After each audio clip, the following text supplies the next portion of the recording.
Ramya Joe, VJ பாரு இவங்கலாம் உள்ள இருக்காங்க. இத பத்தி விஜோ பாருலாம் இருக்கவே தகுதி இல்லைன்னா அவளுக்குலாம் மாத்தி மாத்தி பேசுறா. கம்ருதீன் கூட அவளே ஒன்னா இருந்துட்டு ஒன்னா இல்லைன்னு போய் சொல்றா. வந்து அரோரா, துஷாரு, பாரு கூட கொஞ்சம் ஓரளவுக்கு தான், சும்மா பேசிட்டாலாம் இதுவாகாதுல்ல.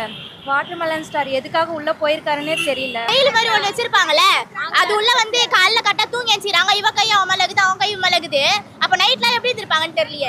அது எதுக்கு உள்ள போறாங்க? உள்ள போகாமலே வெளியிலே இருக்கலாமேனா, ஜாலியா சுத்திட்டு போலாமேனா. உள்ள போய் எல்லாரையும் அசிங்கப்படுத்துறதுக்கு நான் போறாங்க. அண்டர் ரேட்டடா இருக்கிறவங்கள வந்து இங்க ஃபேமஸ் ஆக்கலாம். ஆனா சுத்தமா தேராதவங்களை கூட்டிட்டு வந்து இங்க ஜோக் பண்ற மாதிரி இருக்கு.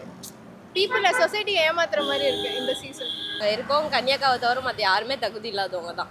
Watermelon star favourite contestant. கொஞ்சம் ஃபன்னா போகும் அதனால. ஓகே, நீங்க என்ன பொறுத்த வரைக்கும் மீனவன் சுபி ஒரு அக்கா இருக்காங்கல்ல, அவங்க பிடிக்கும். அதனால அவங்க ஜெயிப்பாங்கன்ற ஒரு நம்பிக்கை இருக்கு. தனியா கதை எதனாலனா அவங்களோட கேமை அவங்க கரெக்டாக விளையாடுறாங்க. அவங்களோட அந்த கருத்தை அவங்க கரெக்டாக வைக்கிறாங்க. காமெடியா இருந்தாலும் தேர மாட்டாங்கன்னு இருந்தாலும் ஃபன்னுக்கு பார்க்கலாம்னா திவாகர். நடிப்பு அரக்கன் திவாகர்.